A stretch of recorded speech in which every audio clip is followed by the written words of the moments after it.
middle of a tiny town tucked out beyond where you have been, there is a concrete fountain where coins have been thrown in. And if you look quite closely down in the water, I am told, you will see one that does not match the type of coin your pockets hold.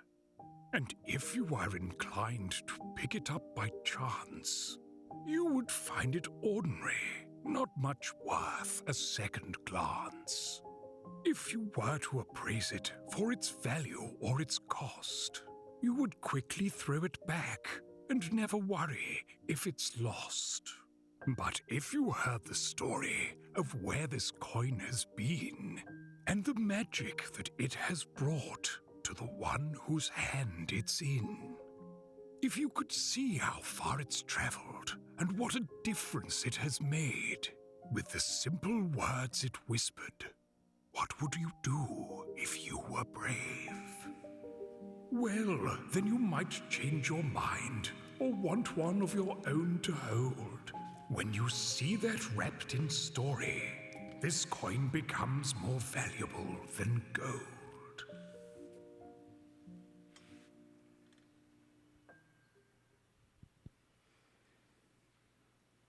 It was about 2 or 3 years ago when this coin started showing up in our town, hidden in the most expected places. You need to understand that at the time, our town was not the vibrant community it had once been. Why? COVID, lockdowns, businesses shutting down, maybe a bunch of little things that just add up to something big. Maybe you recognize the feeling. We were running low on hope. And we were beginning to write a story that said the best days were behind us. And as you may know, when you write a story of despair or of hope, either way, you're right. And so our town had, if you will, quietly quit. We were going through the motions, and an old man noticed. And he decided to come along and give us all a little push. Maybe that's the only reason I'm here today, be it ever so simple, is to give you a little push. You see, this man knew that the secret to influencing an entire group of people, to getting them to truly transform, that the secret to doing that would be found in his ability to help them change their story. For the story that you write becomes the life you live. You see, this man understood that the secret to persuasion is found in the art of story. So welcome to my tiny little town about a mile and a hair past nowhere. A place where the simple life is revered, ordinary heroes are appreciated, and the stories are never fancy. They're just about the people. It's a small town with a big heart where the people stay, but the gossip travels.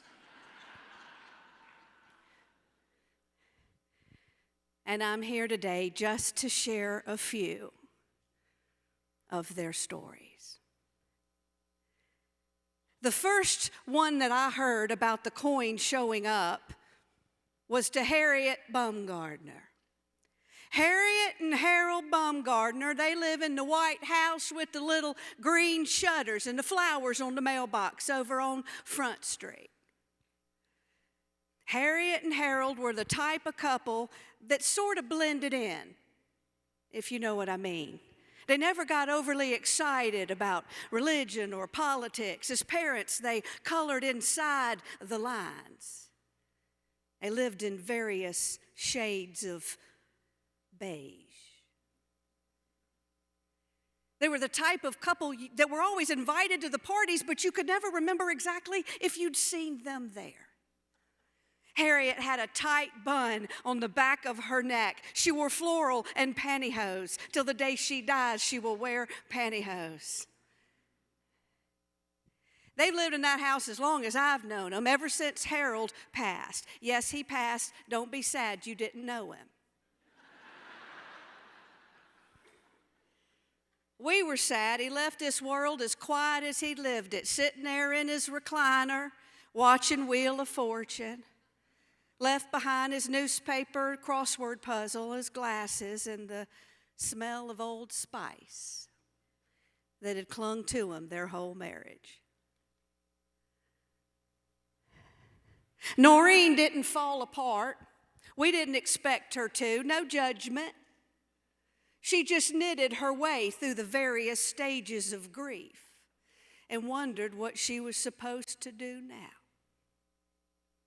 I remember it was a Wednesday when he passed because they had prayer meeting over at the church where they spent about 5 minutes on prayer and the rest of the time picking out what casserole people were going to take over. Where I come from, I don't know about you, but every event is commemorated with a covered dish casserole. You knew how much somebody was loved by how long that line was of food on the buffet. A love that could quickly turn into a grudge if you forgot to return the dish. Or if you brought somebody else's award-winning dish. And some of you know what I mean, because some of you are known for making something. Those of you in the Midwest, chances are real good. It's got tater tots in it.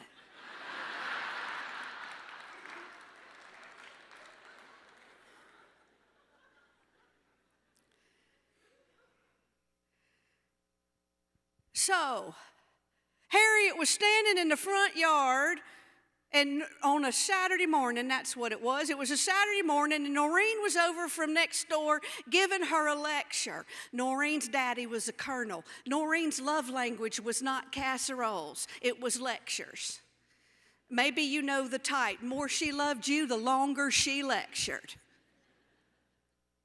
And she was telling Harriet how you needed to cut the grass in angles instead of straight lines. Harriet was listening politely while Noreen stood about 4 feet tall. If she had a body type, it'd be rope. She had never married. Her only companion was that oxygen tank she rolled along with her, whose hisses punctuated all of her lectures. So she was knee-deep into one of these lectures when Harriet gets the mail from the mailman who's just driving by. Harriet gets an envelope. She opens it up. There's a coin inside. It asked her, "What would you do if you were brave?" Now, Harriet was not usually one for challenges like that. But she knew right away. And before her head could talk her out of it, her heart answered. She'd learned to drive that Buick, sitting in the driveway, waiting for the kids to come pick up and go sell. It had been Harold's, and she'd never learned to drive. And you might be thinking, that's weird. Who doesn't know how to drive? Or maybe you understand.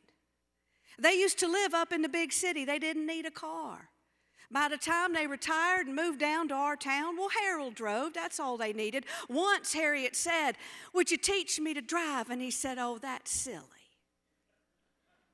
And it became her one regret. Maybe you know the feeling. So Harriet stood there in that lawn, and before her head could talk her out of it, her heart spoke up, and it said, Noreen, I want you to teach me to drive today, and we'll go sprinkled Harold's ashes. It'll be a good use of the gas in case he's listening. Noreen lit up like she just won the lottery. Her zeal for helping people far outweighed the amount of people who ever came to her for help. She was all excited. She said, hold on, I'll be right back. I'm going to go get some supplies. She goes running into her house, and she comes back, and she's got a clipboard, and she's got a whistle, and she's got a machete. And she's got a disposable cell phone with a number programmed in it so they could tape it on the inside of the trunk in case they got abducted, like she saw on the Law and Order.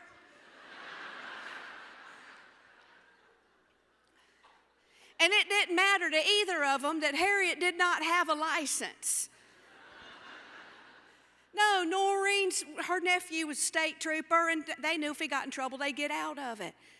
So they got in the car, they took poor Harold in his urn and buckled him in the back seat, said a little prayer, and they got in that car. Now, Noreen's teaching style was sink or swim. Here's the gas, here's the brake, don't forget the blinker. And whenever Harriet would mess up, Noreen would blow that whistle in her ear, and Harriet would cry a little, and then they'd get going again. After a few rounds around the church parking lot and the Rosebush hit and run that we will take to the grave, Harriet started to get the hang of it. Why, she thought driving wasn't so hard after all. She was like, well, it was harder to work the newfangled dishwasher the kids had given them for Christmas. This wasn't such a big deal. And that's when Noreen turned to Harriet and said the words that terrified the daylights out of Harriet. She said, all right, you're ready. Harriet said, ready for what? Noreen said, to drive. You're not a real driver unless you learn how to drive on the highway.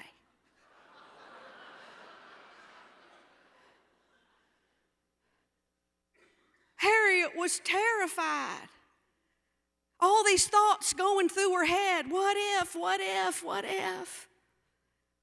What would people say? She's too old. She couldn't do this. Finally, she turns to Noreen and she says, Noreen,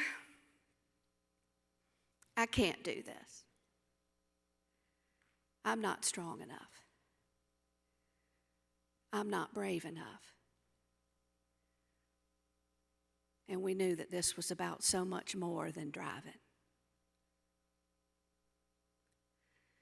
Noreen said, Harriet, yes, you can do this.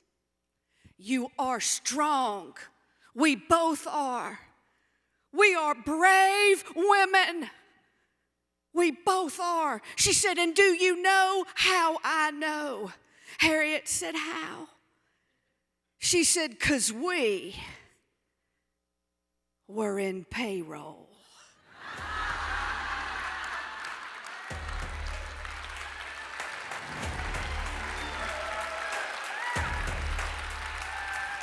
We were warriors of the spreadsheets. We were mighty. We were strong. You knew us by our numbers and the beats of our payroll song. From the corners of the country to the heart of Nashville's beat, the payroll titans gather, making all the loose ends meet. With a rhythm in our numbers and a music in our soul, you're the unsung heroes who make all those paychecks roll. From the east and to the west and all the places in between, in every office big and small, you're tapping away at keys unseen. But tonight, we are in Nashville where the music's playing loud because payroll's in the house. And we are standing proud. Payroll stomping boots and crunching numbers to the ground. With every calculation, regulation, we are compliance bound. In the spirit of Nashville, we're singing loud and singing clear. We are Payroll, heroes of the fiscal year.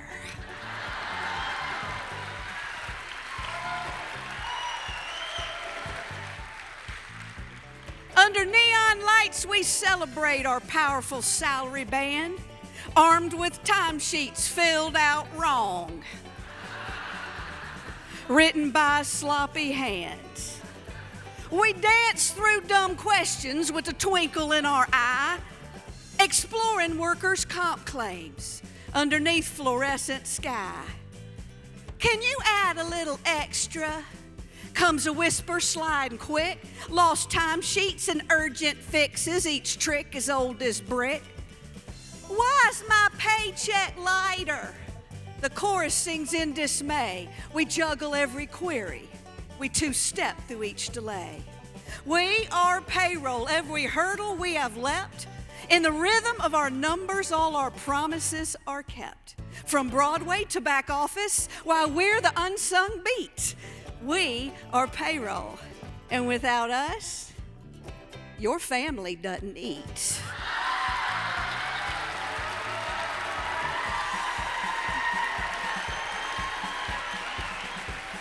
Wading through withholding taxes, spreadsheets open wide. We navigate through W-2s. Precision is our guide. Software glitches, audit frights, each error code we meet. In the rodeos of Payroll, we're the champions to beat. We can recite tax codes like lyrics to our songs, laughing over numbers that don't add up as we all hum along. Deadlines loom like storm clouds, paperwork a mountain high. But with a grin and a Nashville spirit, we ride that challenge high. We're the ones the outside world is often to forget what we must endure with our numbers lined in sweat. Don't computers do it all? It seems easy if you ask me. Why, you're just printing checks, they say. How hard can it be?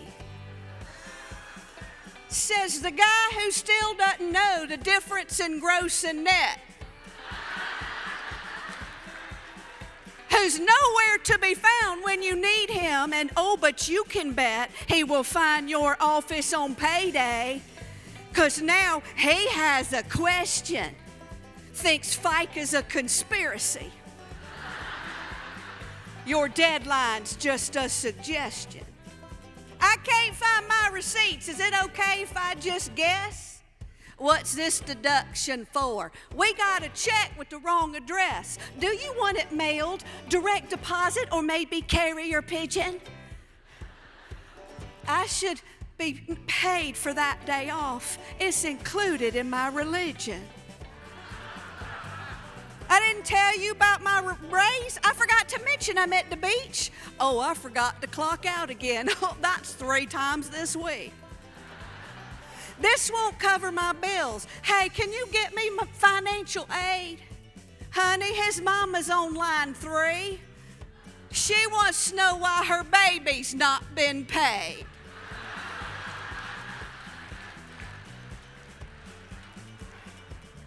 It's a constant battle.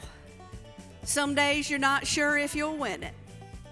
But we know if they stepped in your boots, they would never last a minute.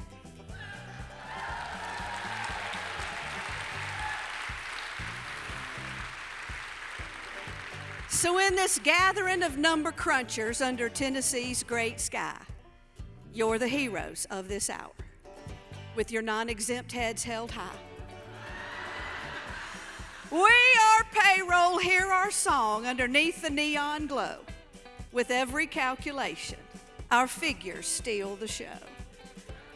In the spirit of Nashville, where dreams come alive, we are strong and we are mighty, and together we'll always thrive.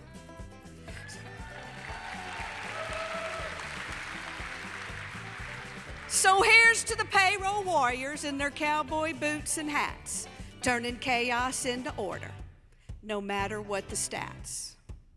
For when it comes to payroll, we don't lose sight of our glory, for our legacy is written by the book in each and every story.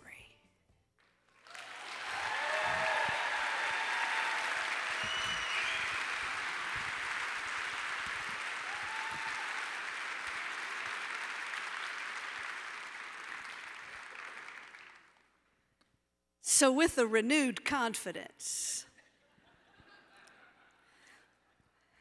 because you see what Noreen had just done was used story to inspire Harriet. What I just did was used story to inspire you. Because story can reconnect you to the passion and the purpose for what you do, why you do it, and what it means to the people you serve. Your why story is one of the most important stories you will ever tell. I'll teach you how to tell it tomorrow in my class. But Harriet and Noreen, now with a renewed sense of courage, got in that car and headed for the highway. And Harriet was scared, but she decided that she was going to let her dream be bigger than her fear. And she began to drive. And before too long, as with any act of courage, the small one sets you up for the next one and the next one. And next thing you know, she's driving on the highway. And she's turning on her praise and worship channel 4 notches higher than Harold ever let her turn it. And she rolled down the window, and the breeze is coming through, and it's blowing the pieces of hair out of her bun. And she just had this look like she was free. It was so much bigger than just about driving a car. Till the hair got whipped into her face, and she couldn't see, and she skidded off the road. And Noreen blew her whistle and let out a string of obscenities that were... Finally, Noreen said, "All right, Harriet, there's a place right up the road a piece where we can go sprinkle Harold. Nice little park and flowers, some water." So they pulled over and they stopped the car and they got out, and both of them got out of the sides of their car and they went to the back and looked in the back. Somewhere along the way, poor Harold had fallen over in the back seat of that car, and that top had come off, and Harold was all over that back seat like a flour sifter gone wrong. And they both screamed, and they just stared. And I tell you, there's never been an etiquette class or a column that addressed a situation of this nature. For the last of Harold's earthly essence had been prematurely scattered. "Well," said Noreen, "not much we can do. Guess we'll just have to vacuum him up." There's a Soapy Suds car wash up the road piece. She said, "No use crying over spilt ashes." And Harriet got tickled. And she started to giggle.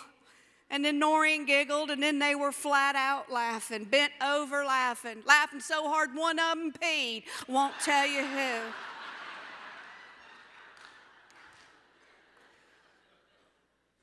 So if you were driving through our town on that Saturday morning and you passed by the Soapy Suds car wash, you would have had no idea why those 2 little ladies were standing there crying and hugging and singing and praying and dropping quarters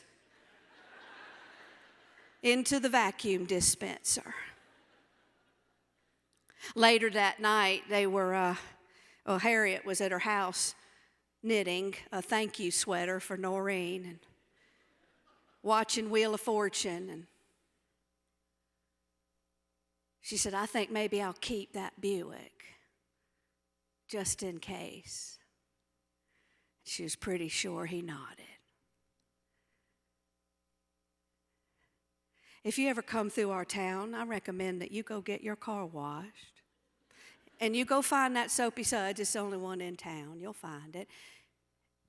And when you drive through and get to the other side, I want you to tell me if you don't swear that your car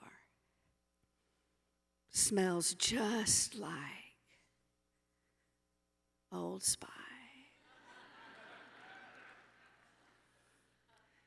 Courage comes in all moments, big and small.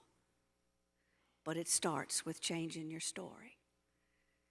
Noreen found a coin a couple of weeks later of her own on the dashboard of her car and decided she knew exactly what she would do without even thinking about it. She said, I'm not ready to retire. She went back and got her a job in payroll and is back in the saddle again, loving every minute of it. Don't you tell her she's too old. A couple of months into the job, she found a tiny discrepancy, which is a story I'll tell you about tomorrow in class, and how Noreen used story to handle a glitch in the payroll system. Now, I found the coin myself, that's true. I found the coin myself. I don't remember exactly when it was. And I asked myself the question, what would I do if I were brave? I mean, I do a lot of brave things already. But I came to the edge of my comfort zone and I looked on the other side of it and said, what would I do if I were brave? And the people in my town whispered, you would tell our stories about an old man and a coin. I said, in speeches? That's weird. They said, yeah, and you're going to do it in theaters too. I said, at my age? I'm too old for that. I don't know anything about theater. But as fate would have it, I got a ticket to a networking event. A lot of money to go to this networking event to be around people in the theater world. Oh, shiny, fancy people and agents who one look at you could change your life forever. I thought, okay, maybe I can do this. And I knew that I needed a good outfit for that. I couldn't wear something as conservative as I have on today. This is my payroll outfit. So me and my best friend get on the internet and do a little bit of shopping. Her name's Chardonnay.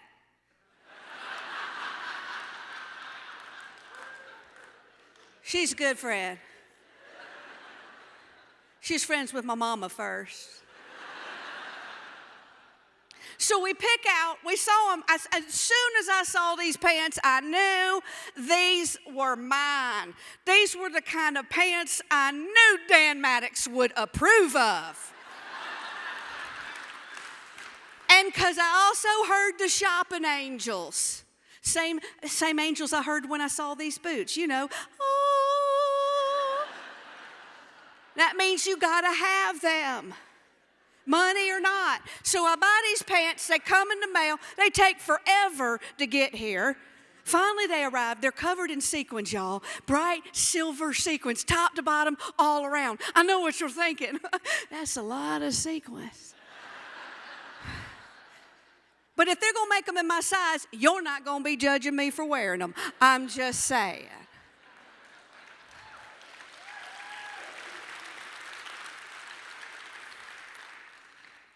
So they come in the mail, they come from, apparently they came from China. That's why they took so long to get there and why I got Such a good deal. And why I learned an important lesson that plus size in China.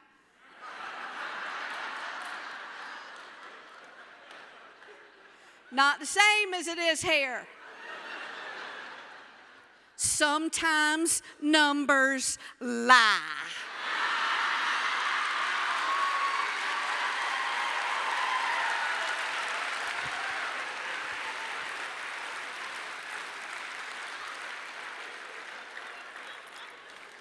So they came in, I tried them on. They were kind of tight, but luckily they were stretchy. And I had a long black top in case you're still having a hard time picturing it.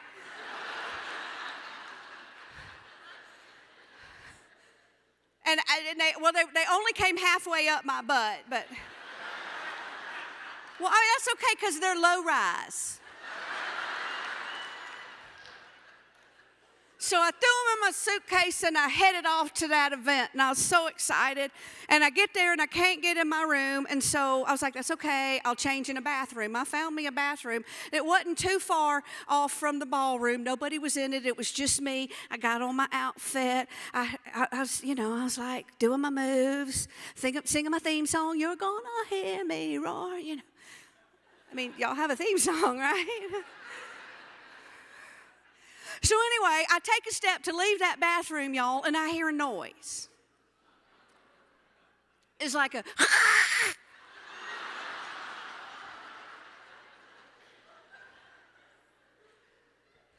I thought maybe it was the pipes. But I didn't hear it again. I didn't see any feet under there. I was like, Lord, what? I don't understand. Then I take another step.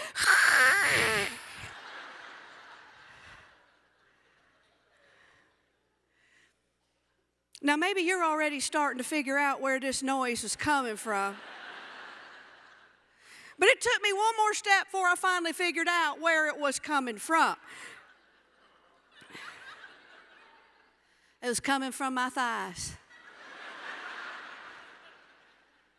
Those sequins, what are they made of? Metal, ceramic, plastic? I don't know, but they're loud. Every step I was taking, they were gnashing together, crunching and munching. It sounded like I was stepping on glass.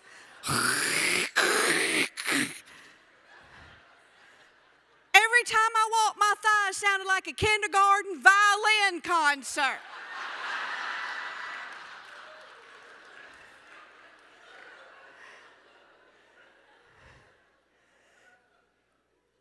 You see, there were two words I'd failed to take into consideration when purchasing those pants. Chub rub.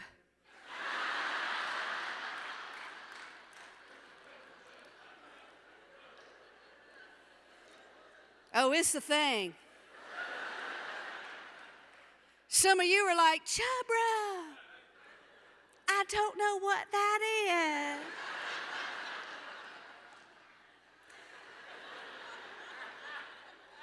Well, bless your heart.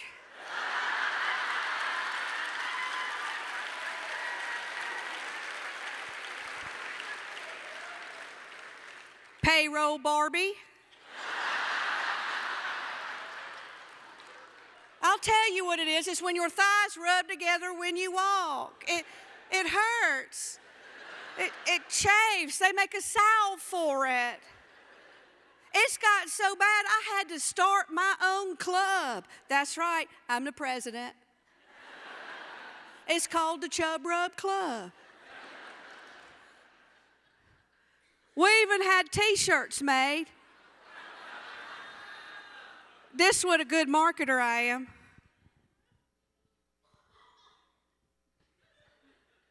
Here we go.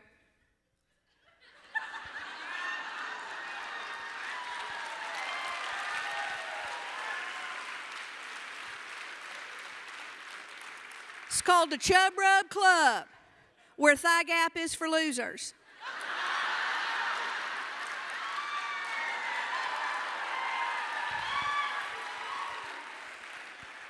Now, if you're younger, you don't need to worry. We got you covered. We started a sorority.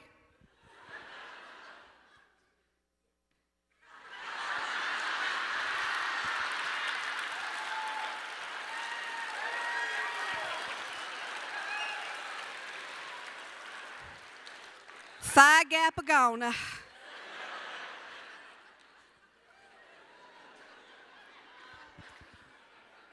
Now, if it's really bad, you got to join Chub Rubbers Anonymous.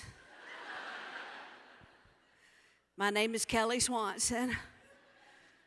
It's been 30 days since my last rash.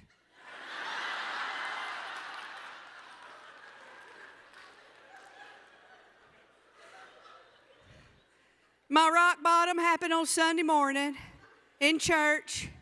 They asked me to get up, sing a solo. I'd worn corduroys. A friction called sparks. Give her a token, Frank. My husband says, hey, thanks, chub rubbers means something different to men than it does to women. But I don't understand. I understand. So maybe that's why you're giving me that look.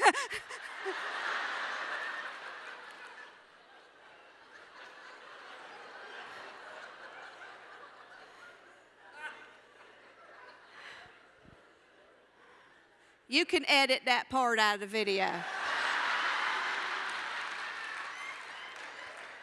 That might not be in compliance.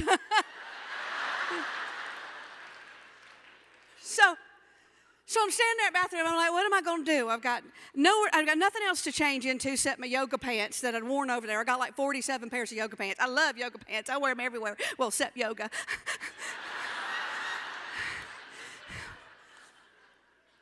So I said, Kelly, it'll be fine. You're just going to go to the back of that ballroom, and you're going to stand at the back, let people pass by you. It'll be fine. Don't walk, don't move. Just kind of stand there and wave.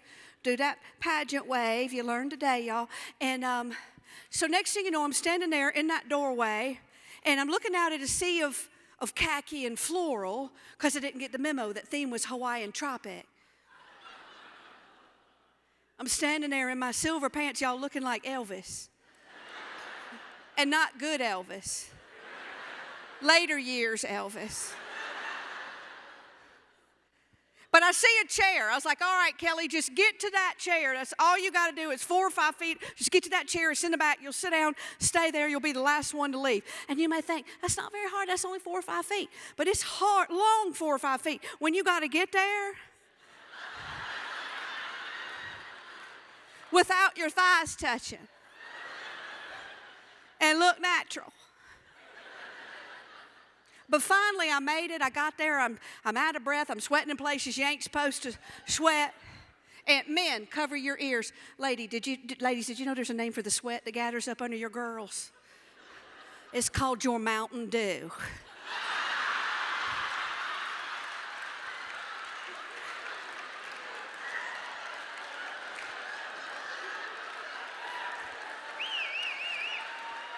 I read that on Wikipedia. You'll probably want to edit that one out too.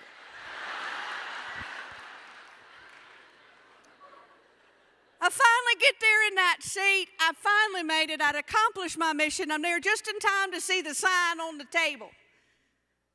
Yes, that said reserved. Miss Thang's tapping me on the shoulder. She's like, this is for staff. We got a table for you right up front.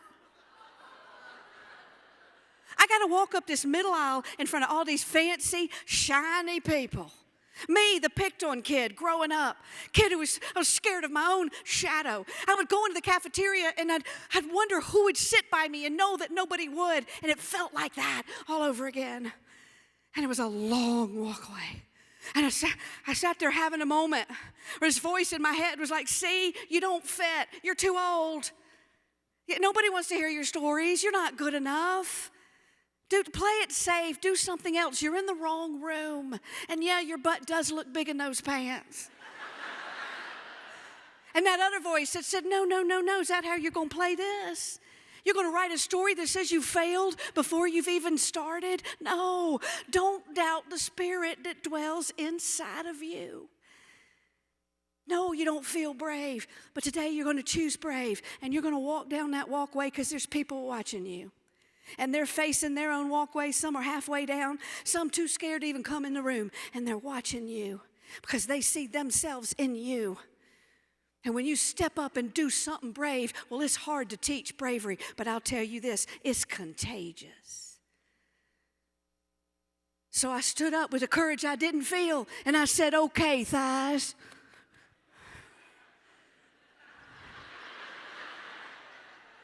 Do your thing. And I began to march.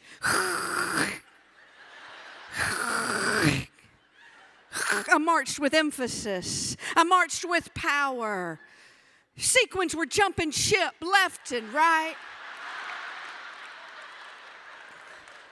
People were like, where's that noise coming from? I said, it's coming from my thighs. Apparently down there, the party's already started.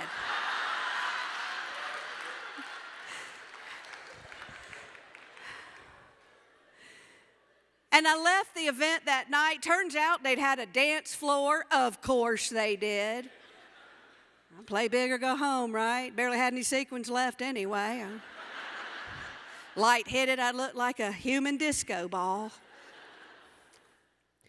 That night, an agent came up to me, gave me his card, said he wanted to talk about working together.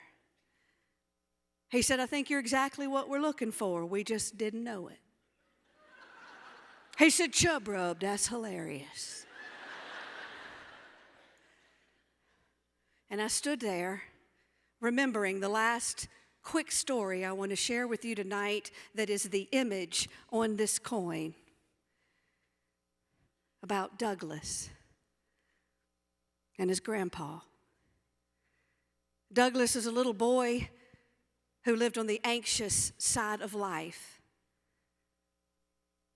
Nervous kid. And while at his age, riding a bike was a rite of passage, for Douglas it was a wish wrapped in a worry. And he'd sit on that window seat and he'd watch all the other little kids ride by his window.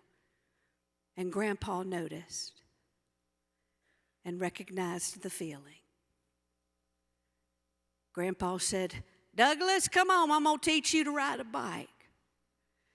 And Douglas's fear was far outweighed by his joy of getting to spend the day with his grandpa. And they loaded the bikes in the back of the pickup and they took off for Harlow's Hill, best hill for bike riding.